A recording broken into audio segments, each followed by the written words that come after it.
in the 21st century. Hard-working people working hard for you and me.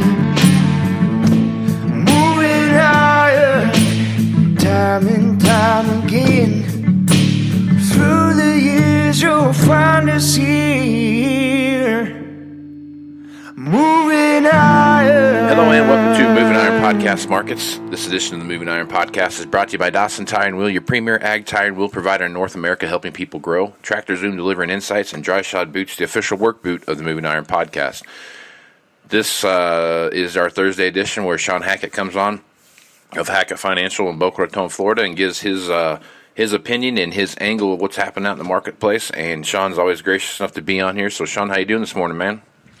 I'm doing really good, Casey. We're enjoying some cooler weather here in Florida. I'm sure you are. Yeah. We actually got into low 70s. Oh my goodness. And it wasn't 100, and the humidity went from 120% humidity to 85. And so we're long sleeves. We're getting the blankets out. So we're excited to get a break in the weather. I can imagine you're just a brisk morning out there. I see your breath almost in Florida, right? Oh, I mean, absolutely, But I didn't inhale. Oh, good. Well, that's good. That's real good.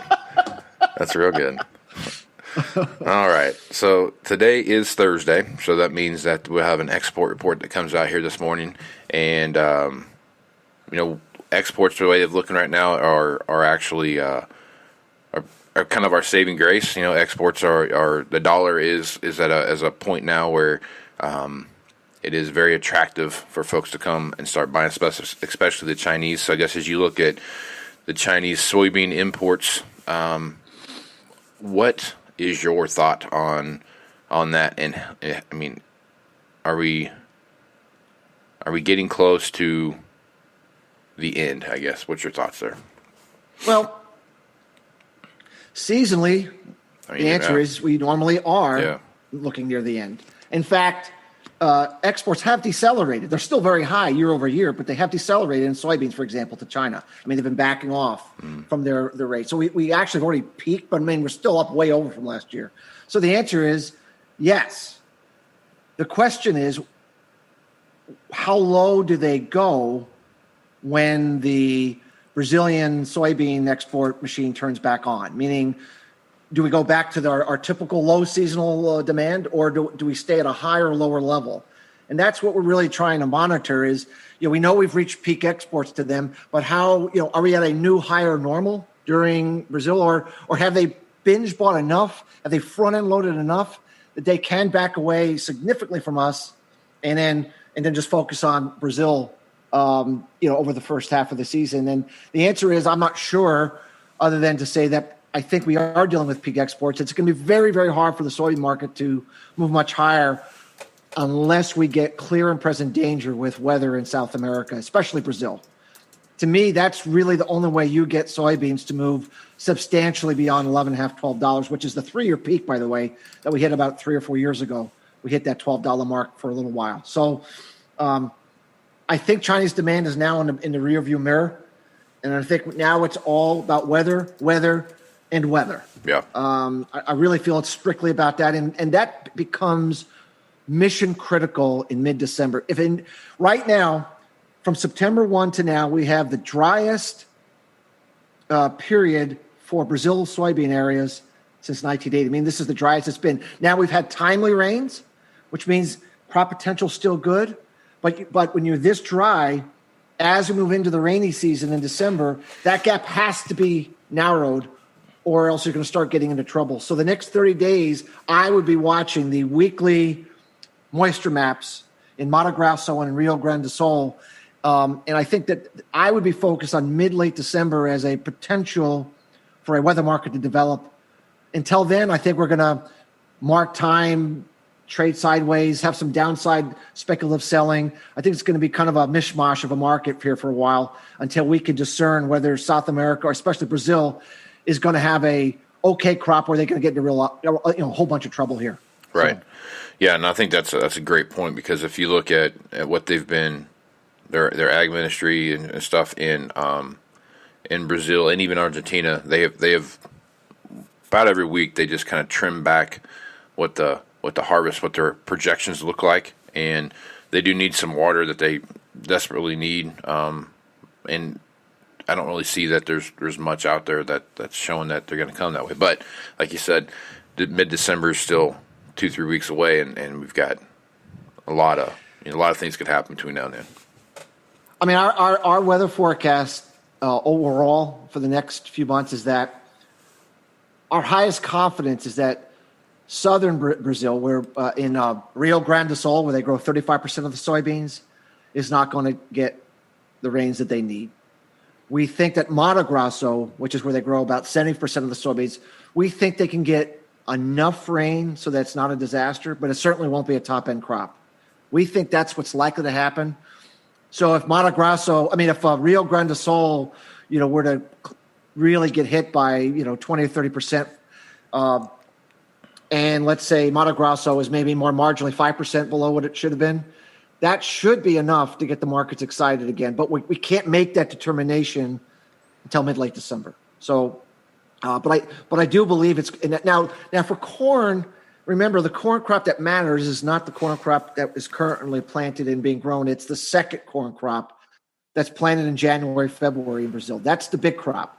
That crop gets planted in Mato Grosso after the crop's harvested in Mato Grosso. Okay. Mm-hmm. And the issue with that is if the rainy season is still not delivering, but just timely rains for soybeans, you're going to be planting corn with very, very low subsoil moisture. And if we get an early end to the rainy season in Brazil, the second crop corn could become a major issue. March, April. Just think of April, January, and February like April, May here in the U.S. And then think of the growing season from there. So corn could get into very big trouble in March, April. So I kind of see the potential for a wave of soybean bullishness because of weather, and then that dovetails into a second round of weather concern on Brazil corn. And then, of course, as you know, our forecast is that we're going to have a very hot, dry spring here in the U.S. with very low soil moisture. So once again, it just keeps building the potential here for a longer-term uptrend here, Casey. Yes, you'll have corrections. Yes, you'll have pauses, but we really don't see the weather letting up here, for the next, from now into the spring of 22. We just see weather continuing to be a problem for grain markets. And so that just means we're just going to overall be ratcheting our markets higher over time. And I think producers, as we've been saying on your program for quite a while, really need to try to store as much grain as they can, sell what you have to, sell what you can't store. Sure, just try to keep your topside open in this environment. We just do not think that this is an environment where you want to be overselling in your normal marketing plan. We really feel this is a time to just take a step back. Grain farmers in the U.S. have been creamed for 8 years, as you know, and I think this is finally a chance that they can get some exciting prices, but that grain in the bin will offset some poor crops and give them an opportunity to do that. So we still feel that one wants to be very careful not to oversell, even though it looks tempting right now to do so. Yep. Good point. Let's talk about. So since we're on that, kind of opened up with that China export thing. The saving grace to the hog market has been China's ability to come in and buy the large amount of pigs that we have and the amount of pigs that we have available, and our ability to kind of turn that and grow that herd as much as we can. African swine fever is not something that we've really heard a lot about since probably seems like almost like last April, right before the coronavirus stuff kind of got after it.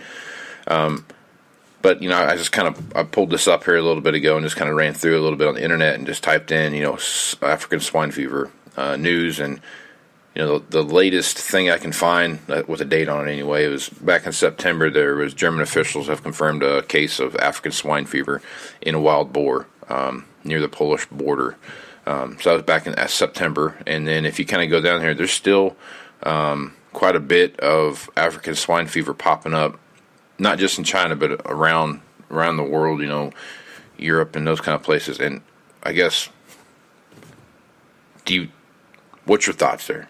I mean, what are your thoughts about that as far as the hog population and as from a world perspective and how we can as the United States pork producers, how can we? I'm just going to use the word capitalize on what's going on there. Well, I mean, the biggest problem always was, Casey, that China had 50% of all the Chinese pork production came from backyard producers. Right. Yep.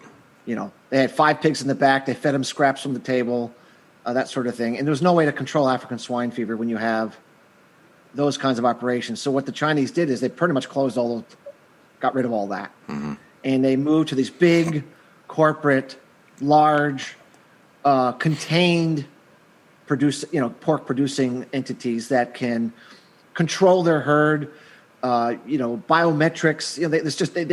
They can keep tabs and they can keep their herd, pretty much in isolation, and remove those risks that the backyard farm is just spreading and no one has any way to control it. So I really think that even though African swine fever is never going to go away, just like the coronavirus is never going to go away, it's never going to have the impact that it did because China's completely restructured their hog industry. Right. And if you look, their hog production is growing in excess of 35% now year over year.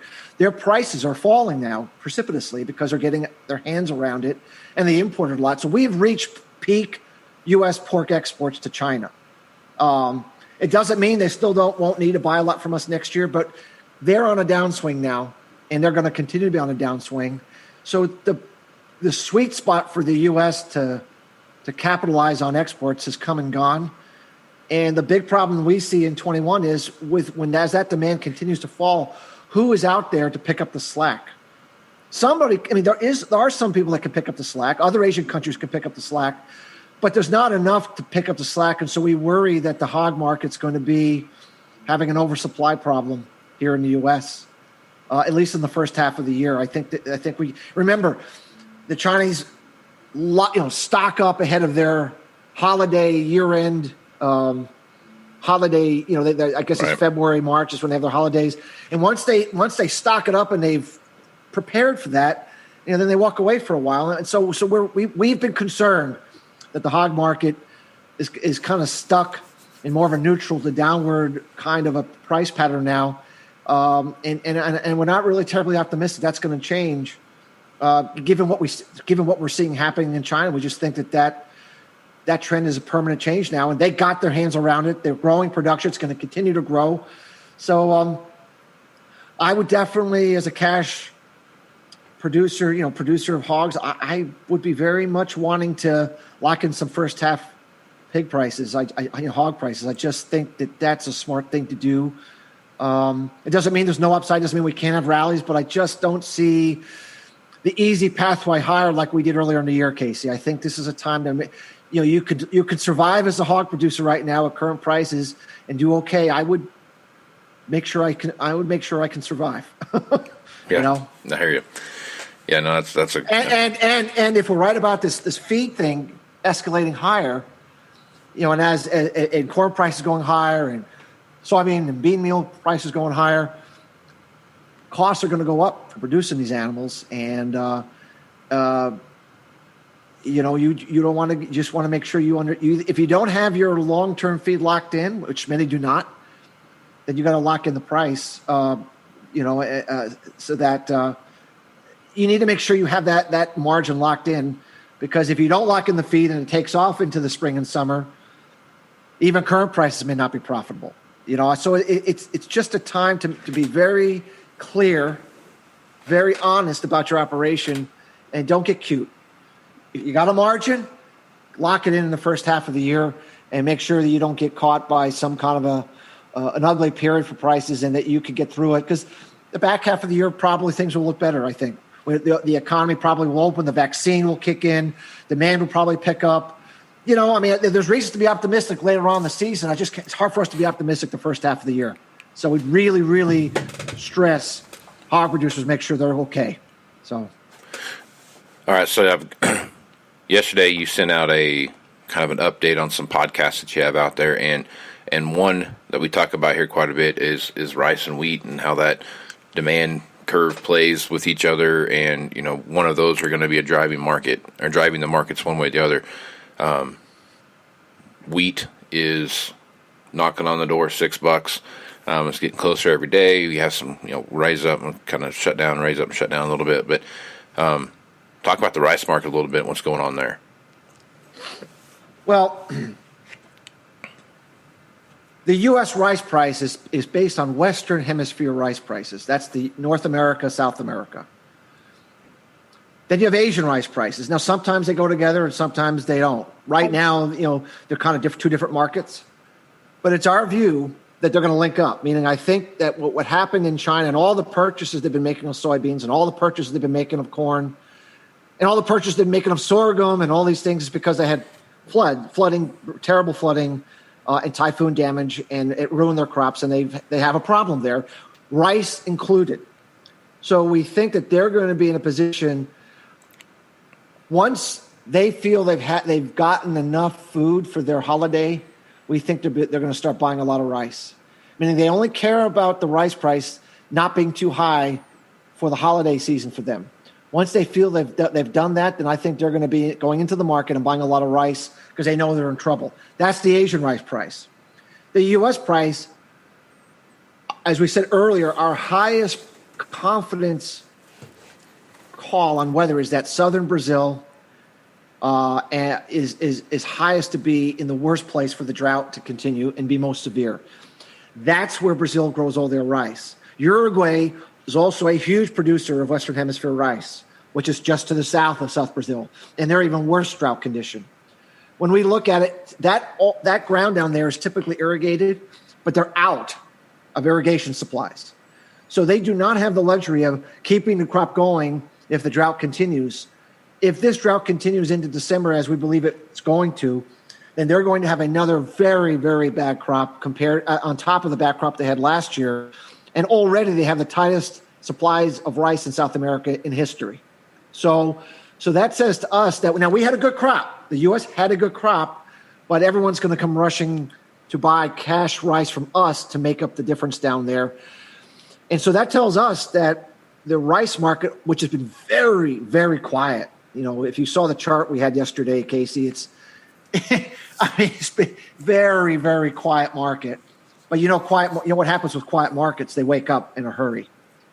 And we think this market's going to wake up to the upside. And so if we are on the buy side of rice, if we are a cash buyer of rice, a Western Hemisphere rice, looking at what we're seeing with the weather in South America, looking at what China might do with purchasing Asian rice, we'd certainly be looking to get some cash rice taken care of here and make sure that we've protected ourselves to the upside, because we think the first half 21 could be pretty impactful to the upside for rice prices. And so it's a market that we think could really wake up. Casey, the wheat market's already woken up. Right. The rice market's gone to sleep. And it's a yin and a yang. We've talked about this. One goes up, and the other goes up, and the other goes up. Well, we think it's time for rice to kind of catch up here a little bit. And so it's a market that we would be paying attention to, not only here, but we'd be paying attention to it in Asia as well.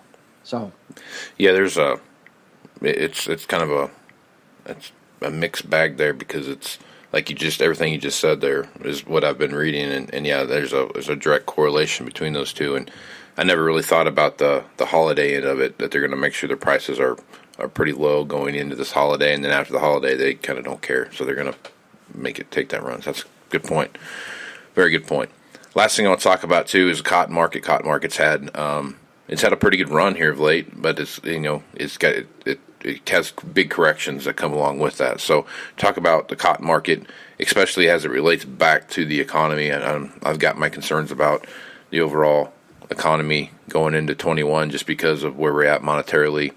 There's been a couple articles come out from Citigroup that have talked about how they're going to devalue, or there's going to be a 20% decrease in the value of the dollar in 21 and those kind of things. So good for exports to some extent. That's a big drop. So there's a lot that comes along with that. But I mean, where are you at on cotton right now?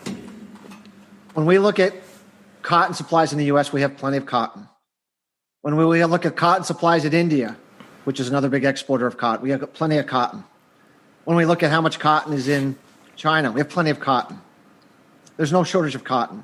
Cotton has been running up on endless hurricane threats to the Deep South and Texas all year long, and that's kept the market guessing how big the U.S. crop is, Finally, the hurricane season, I shouldn't say it's over, okay? It's finally over, and we're not going to have another hurricane to hit the Deep South to give the bulls another reason to run the market higher on supply concerns. So I think we finally have played the supply bullish case out with an epic hurricane season that we talked about earlier in the season could be the case. Right.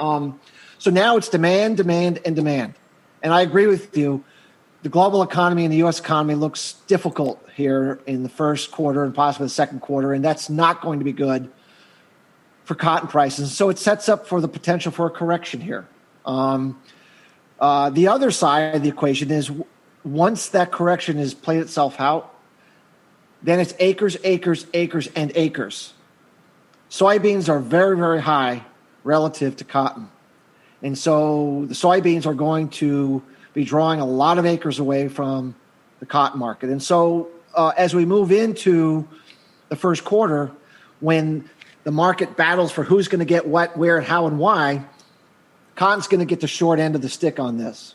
And that should provide some ability for the market to rally a little bit into the spring on acreage reduction concerns. So I guess it's kind of a two-part forecast. The first forecast is we're set up for a demand issue correction into the end of the year, followed by a acreage planting reduction concern to maybe put a lift in prices as we move into the spring. So if I was a cotton producer finishing up my harvest, looking at a very good price, by the way, I mean, cotton producers do very well here at this price level. You know, like I said, for the hog producer, I think selling some cash cotton, you know, for the into the first quarter, or, you know, I think that's probably a good thing to be doing. I think they should be doing some of that. I think the cotton market is certainly not a market that can avoid economic sensitivity, and I would not want to be a cotton producer and not take that price that we have right now. I think that's something that they should sell and make sure they have enough sold, that it gives them plenty of capital, plenty of income, that they can buy out that all that equipment for next year and all that sort of thing, and be merry. So my recommendation, and I think it's been very hard to see this market go much higher right now, in my opinion, given what I'm seeing. Yep. So, well, I hope you're right. You can buy all that equipment that you need. It'd be great. Last thing. Well, if they do, if they sell a lot of cotton here and lock in this price level, they will have a lot of capital for you guys. So. That'd be great. My friends down south will be jumping for joy here. All right. Yeah, you know, cotton equipment is big iron. You know, it's big iron. So, yeah, it's expensive. That is for sure. And equipment intense. So yeah, it's a pretty good market there. So last thing here, cattle prices have fought their way up to 108, and they just battled, and they kind of broke through there now. We're seeing some 109, 110, 111 numbers kind of come through. Looks like we've kind of passed the resistance level. What's your thoughts on the cattle market right now, and are we still have some of that, you know, coronavirus close, bit of economy hangover here on the cattle market? Yeah, I have very mixed feelings about the cattle market. And the reason I have mixed feelings is because, as you know, Casey, we follow our smart money insider capital flow model algorithm. And we highlighted a few weeks back that we were seeing parabolic buying in the cattle market, you know, when it had that hit that was so anomalous that we warned that, you know, this was suggestive that there might be an improvement. And of course, the market, as you said, has taken off since then. And they remain very bullish. They remain very bought into the cattle market, suggesting that prices have not gotten high enough. But I don't see the fundamental reasoning behind it. I worry about the economy, and cattle is very economically sensitive. I just struggle to see what the smart money is seeing. By the way, that happens a lot, by the way. So I guess our point of view is smart money is saying this market, you know, has some more upside to go higher. But, you know, we don't have a lot, you know, but when we don't have a fundamental view that agrees with smart money, our conviction is much, much less. And so I guess where we are is that smart money says we should be going higher. But, you know, if this market starts to stall out or starts to weaken a little, if I was a cattle producer, I would be quick to make sure I didn't let some of this price rise go away. So I don't have a strong conviction on the market, Casey. Sometimes we don't have a strong conviction, but our best guess is smart money says going higher. We'll go with that for now, but we're worried about the economic implications to beef prices. That's where we stand right now. Yeah. So. Okay. One other thing, another economically based commodity is obviously oil. Oil has gotten beat up here of late just because of what's been going on with monetary policy and what we see coming from different areas. And we've seen, 37 to 39, and here of late, it's kind of bounced up above the $40 mark. I think right now I'm looking at the chart. Looks like West Texas is about 41.68, right around there, and then Brent somewhere in that 44 range. So we had a nice rebound there to get above that $40 mark. But with that being said, still aren't as many cars out on the road that we've seen in the past. Haven't gotten back to pre-COVID level daily usage of oil and those kind of things. I think we're off about 1 million barrels a day. What are your thoughts on oil, and then conversely, ethanol? Well, people got very excited by the virus news and thinking, okay, well, once the virus is, the vaccine news, and then once the vaccine can be administered, everyone's going to go out and, get on planes and drive everywhere and all that sort of thing, and that consumption is going to improve. Right. It has not improved yet.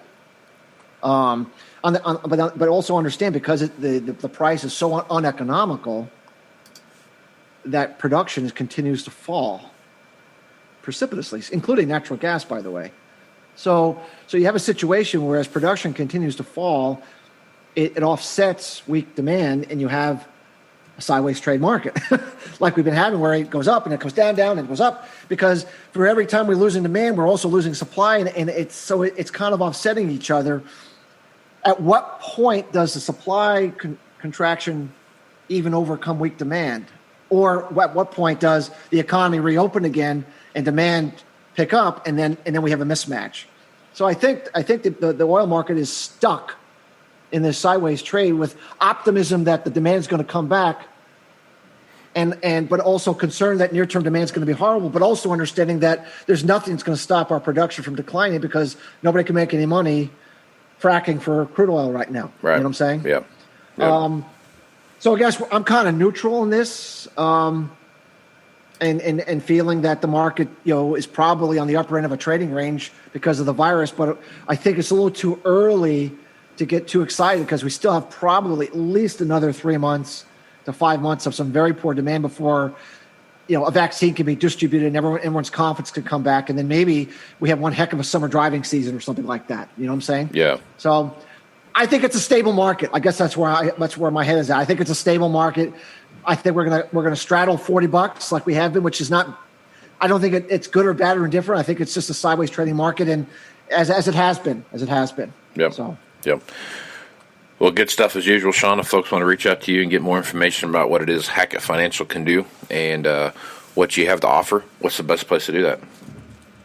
Our website is Hackett, Hackett, advisors.com. There's all kinds of good stuff on there for people to take a look at to see if what we do might be of value to your listeners. So right on, man. Well, Shawn, thanks for being on the podcast. I am Casey Seymour with Moving Iron Podcast. Make sure you check me out on Facebook, Twitter, and Instagram. That's where you're going to find the latest editions of the Moving Iron Podcast, as well as any Moving Iron blogs that I post. Go to movingironllc.com for the latest news on the Moving Iron Summit, January 20th through the 22nd. That's in Nashville, Tennessee. Shawn will be there. He's going to give an uplifting speech about the weather for 20 and 21 and all the fun stuff that's coming down or 21 and 22, sorry, for all the fun stuff coming down the pike there. So a little tongue in cheek. It's a great, I've heard that speech, I don't know, 2 or 3 times now. And each time I learned something new that I didn't pick up on the first time, just because of where we're at in the information that's coming down the pike. So Shawn has done a great job of compiling that information. So make sure you check that out. all the information for the meetings there.